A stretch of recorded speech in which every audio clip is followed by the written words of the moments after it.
বড় ভাই, আপনি এই জায়গায় বসেছেন, আমি আপনার কাছে আইছিলাম একটা উপদেশ নিতে। তুমি আমার ছোট ভাই, তুমি আমার কাছে আইছো, কি পরামর্শ চাও বলো শুনি।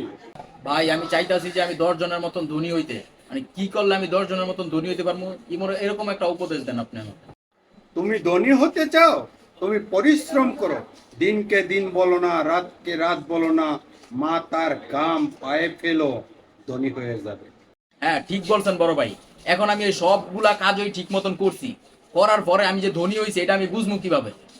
যেদিন আমার মতো পায়ের উপরে পা তুলে কাটা চামচ দিয়ে কলা খেতে পারবা, ওই দিন মনে করবা তুমি ধনী হয়ে গেছো।